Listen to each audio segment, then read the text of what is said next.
Ne cherche pas à répondre, ne cherche pas à dire, ne cherche pas à t'expliquer. Non, cherche à savoir ce que Dieu pense de toi. Et c'est cette relation que tu dois garder parce que Dieu t'aime. Les hommes peuvent dire, les hommes peuvent parler, ils peuvent faire une coalition contre toi. Mais l'amour de Dieu doit te motiver, l'amour de Dieu doit te soutenir. Et c'est cet amour qui maintenant te relèvera aux yeux de tous ces hommes. Regardez cette femme, elle va au puits, elle est seule.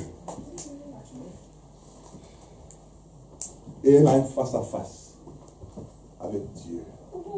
Waouh! Joseph en prison, même déjà encore en Égypte. Même en prison. Ça veut dire que lorsque les hommes, loin du cœur, loin des yeux, loin des mains affectives, tout cela, mais dans la prison, le regard favorable de Dieu était sur lui. Cette femme, même dans son mépris, le regard favorable de Dieu était sur elle. Les hommes l'avaient ostracisée, c'est-à-dire qu'ils l'avaient mise de côté. L'avaient écartée, ils avaient déjà jugé, condamné, tout ça. Mais, je vais vous dire une chose, c'est souvent la personne jugée, condamnée et mise à part. Cette personne-là qui fait la merveilleuse rencontre pour amener Jésus dans la maison. Et cette femme au puits de Jacob, elle a rencontré le Seigneur. C'est elle qui a amené le Seigneur maintenant dans son village. Elle a amené le Seigneur dans son village pour que le Seigneur maintenant puisse être avec les gens de son village. Elle a amené le Seigneur pour que le Seigneur puisse être avec les gens de son village. Elle a amené le Seigneur pour que le Seigneur puisse être avec les gens de son village. C'est elle qui était méprisée. C'est-à-dire, toi qu'on ne considère pas, toi qu'on a dit que tout ce que tu as entrepris a échoué, c'est toi qui vas partir aujourd'hui pour dire à tout le monde dans ta maison, on a échoué parce qu'on a oublié l'élément fondamental. On a oublié que Dieu nous aimait. Et que si on est rassemblés aujourd'hui, c'est parce que Dieu nous aime. Si on respire aujourd'hui de ce côté-ci de la vie, c'est parce que Dieu nous aime. Sois la bienvenue, ma fille. Tu t'es bagarré pour arriver, tu seras la bienvenue. Vous voyez, cette femme, elle a été jugée par les hommes, mais et non par Dieu. Et non par Dieu. Et non par Dieu. Allons vers maintenant Luc 17.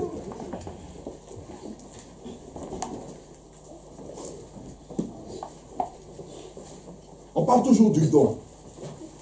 Mais je veux vous amener à une certaine compréhension dans ce don. Dans le don, il y a quelqu'un qui a été un acteur majeur. Qui est cette personne-là? C'est une femme qui n'a rien demandé à Dieu.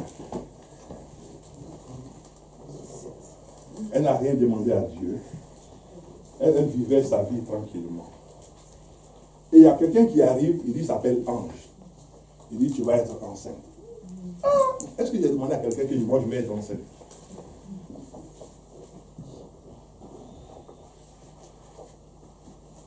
Tu vas être enceinte et tu vas enfanter un fils. Attends, mon ami. Tu m'as trouvé ici. Est-ce que j'étais en train de prier pour tomber enceinte?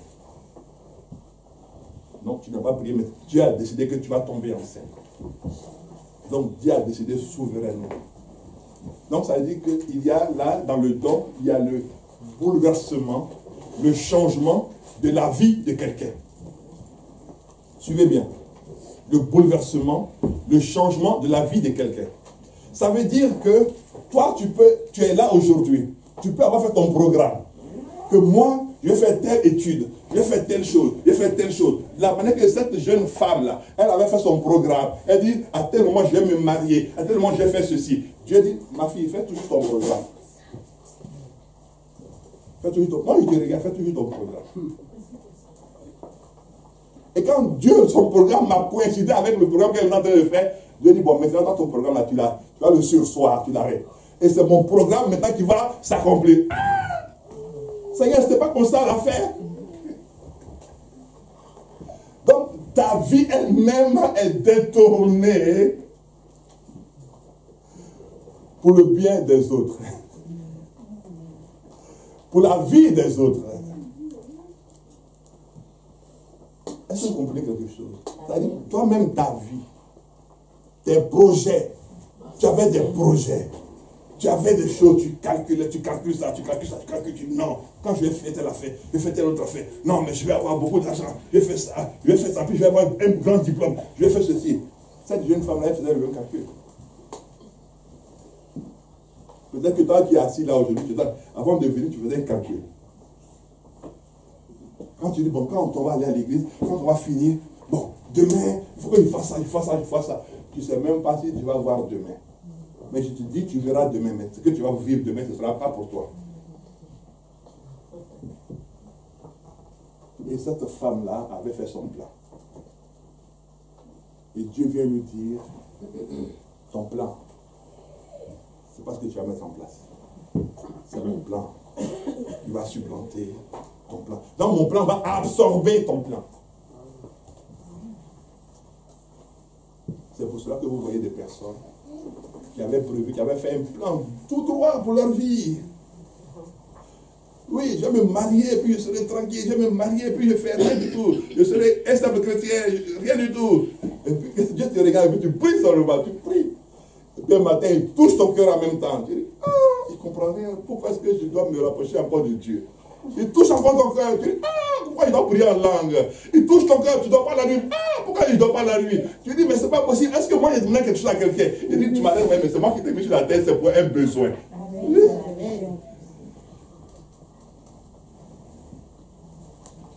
Il y a beaucoup ici. Vous allez vous faire vos plans. Je vous donne une information gratuite. C'est gratuit. Ce n'est pas payant. Ça ne va pas se réaliser. La manière que la vie de Marie, cette jeune femme-là, a été bouleversée. C'est pour ça qu'il va bouleverser ta vie aussi. Il n'y a pas beaucoup d'amen là. Hein? Non. Si on avait dit, Dieu dit, tu vas faire une affaire, ça va marcher. Amen, amen. Mais comme on dit, ta vie va te bouleverser là.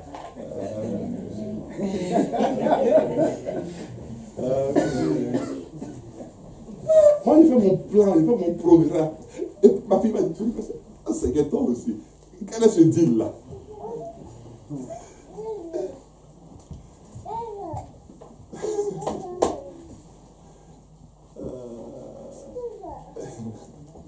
Alléluia. Il n'y a pas beaucoup d'amen. Hein. Tout à l'heure, là, on sortait la phrase. Dieu dit, tu vas être prospère, tu vas prospérer à tous égards, tu vas avoir une nouvelle voiture, tu vas pouvoir acheter une maison, tu vas pouvoir avoir ça, tu vas changer tous tes meubles, tu vas voir que Dieu va permettre qu'on t'envoie un chèque de 2 millions d'euros. On a atteint les amens jusqu'au plafond. Mais comme ta vie va être bouleversée, ton programme que tu avais établi avant de venir, ça va changer. Maintenant, le Amen, c'est Amen.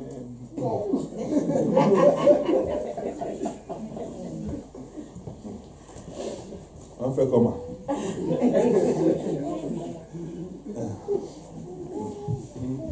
Amen. Amen. Alléluia. Moi, tout ce qui me fait rire dans cette affaire-là, il y a à peu près, une bonne dizaine d'années en arrière, je disais à ma fille, Anne, tu as chanté? Elle dit, moi, jamais! Je dis, Anne, tu as chanté? Jamais, je ne chante pas. Il a laissé tranquille. Un jour, j'étais dans l'autre salle là-bas. Dieu l'a saisi, il a commencé à parler en langue. Il a dit, c'est pas quelqu'un qui allait te chercher. Moi, je ne cherche personne.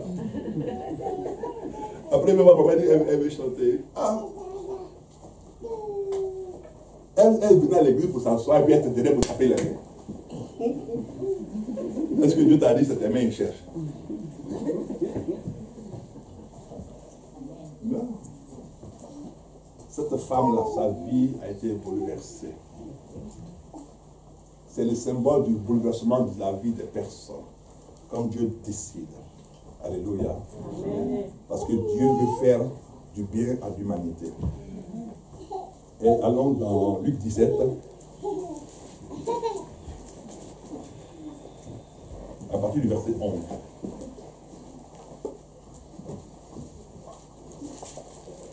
On parle toujours du don et de l'amour de Dieu qui est manifesté. Jésus, se rendant à Jérusalem, passait entre la Samarie et la Galilée. Comme il entrait dans un village, 10 lépreux vinrent à sa rencontre.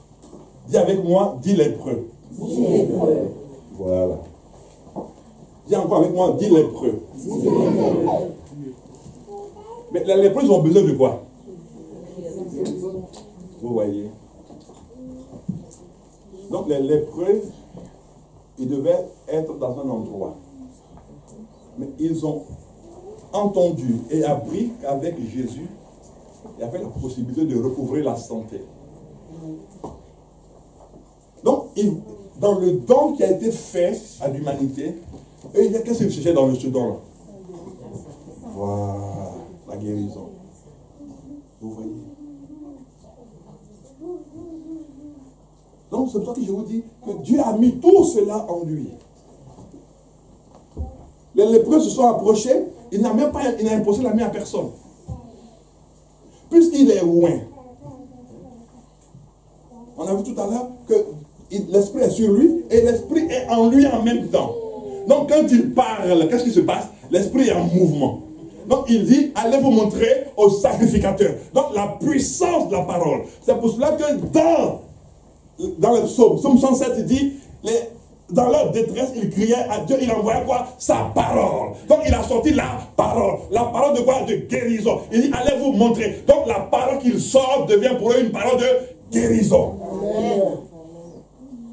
Dans leur détresse, il criait. Ça, c'est un psaume. Psaume 107. Et là, maintenant, il y a quelqu'un qui vient 1000 ans plus tard. Il sort la parole. Il ne touche pas. Dans leur détresse, ils ont fait quoi? Ils ont crié. Et quand ça lui fait maintenant, il ne dit pas, venez, je vais vous imposer les mains. Parce que beaucoup de chrétiens aiment les impositions des mains. Alléluia! Alléluia!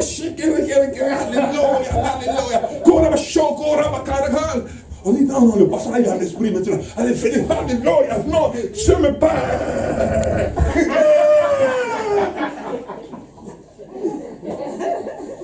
Mais quand tu sors de là, toi-même, ton corps est c'est comme si tu étais électrocuté. Sors là. Si Dieu t'a oint, la parole est dans ta bouche. Amen. Si Dieu t'a oint, la parole. Parce que Jésus a dit, ce que j'ai fait, vous allez le faire.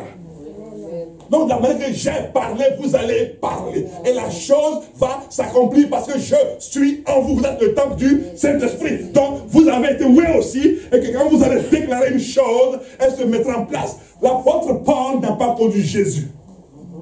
Il n'a pas mangé avec Jésus. Mais la Bible déclare que l'apôtre Paul, on prenait des linges, on nettoyait son visage et on mettait sur des malades et les malades ils guérissaient. Amen. Pourquoi Paul peut-il guérir des malades et toi qui es au-dessus de Paul parce que tu as vu son enseignement, tu connais Jésus et maintenant tu ne peux pas faire cela.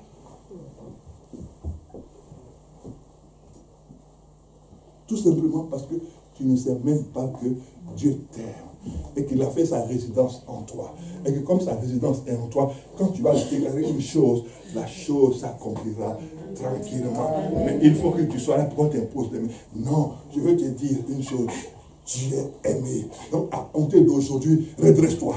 Maintenant, arrête ton habitude. Non, je suis aimé. Donc je suis quelqu'un qui est valorisé. Je suis considéré. Parce que quand Dieu me regarde, Dieu me considère. Peu importe que mon patron ne me considère pas. Ou ma femme dit, regarde-toi un gars comme ça. Et t'es marié, il faut bénir Dieu. Hein. Peu importe ce qu'elle peut dire. Tu dis, Dieu m'aime. Est-ce que vous savez que l'amour même ça rend beau? Amen. Oui, mais parce que quand tu sais que tu es aimé, là, quand tu te regardes, tu dis, waouh, Dieu m'aime. Oh non.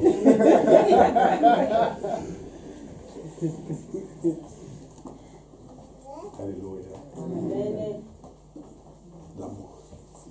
Dieu t'aime. N'oublie pas. Parce que Dieu est amour. Dieu ne juge pas.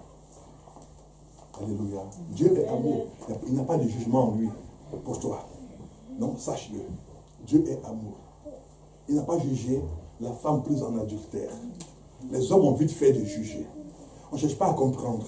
On dit non, la Bible dit, cherche à comprendre mon frère avant de condamner quelqu'un. Si tu vois un frère qui sort de l'église, il est en train de fumer, il est en train de boire, ne le juge pas. Si vraiment Dieu habite en toi, tu vas avoir compassion pour lui pour commencer à prier pour lui, au lieu de le juger. Amen. Parce que tu ne sais pas qu'est-ce qu'il vit, qu'est-ce qu'il traverse, et tu ne sais pas aussi qu'est-ce que Dieu veut faire de sa vie. Parce que tu ne sais pas si le jour où il va arrêter la cigarette ou l'alcool, Dieu va le transformer pour être un serviteur puissant de Dieu. Amen. Tu ne sais pas. Donc ne t'ajoute pas aux moqueries des autres, ne t'ajoute pas ne t'allie pas à Satan pour rire de lui. Ne faut pas lui dire, ne fais pas le spirituel. Ah, mes frères, comment toi tu es à l'église et puis toi tu viens, tu fumes et puis tu bois comme ça alors. Attends, s'il fume, il boit, c'est pour toi, avec ton argent, il boit. C'est avec ton argent qu'il fume. Si tu dis que tu as reçu vraiment l'amour, tu dois lui manifester de l'amour et non de jugement. Dieu est amour, pas de jugement. Alléluia. Amen. Deuxième, Dieu est amour, pas de ressentiment. Pour avoir une rancune, pour garder une rancune. Ouais, moi on m'a fait ça, moi on m'a fait. Non, Dieu est amour. Dites-moi, Jésus a été crucifié où? Non, où ça, dans quelle ville? À Jérusalem. Et c'est où il est ressuscité? À Jérusalem. Donc c'est ceux qui l'ont crucifié. Pourquoi il n'est pas là à Nazareth pour ressusciter là-bas? Parce que c'est son village là-bas. Mais il est ressuscité chez ceux qui l'ont crucifié. Et puis il a dit à Pierre, Simon Pierre, fils de Jonas, même Dieu. Il n'avait pas de ressentiment. Mais ce n'est pas pour cela que toi tu vas se poser un soir à ton frère pour dire, ta Bible ne peut pas avoir de ressentiment. Hein. Quand tu lui poses de toi, oui, mais les chrétiens sont trop forts. Il te piétine et puis te dit, non mais tu n'as pas entendu qu'il ne faut pas garder rancune. Donc tu m'as piétiné pour me sortir le verset qu'il ne faut pas garder rancune. Donc tu as besoin de délivrance. Dieu est amour, pas de ressentiment. Dieu est amour.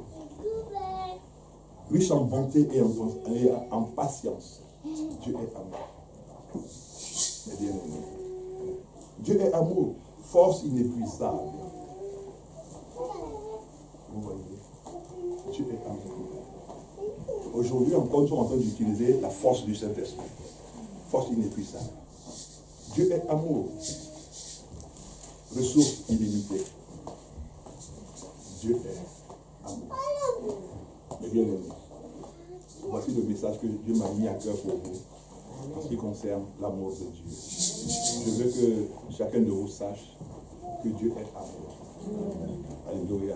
Amen. Nous allons passer à ce que je vous avais annoncé tout à l'heure par rapport à l'action de grâce. Par rapport à l'action de grâce.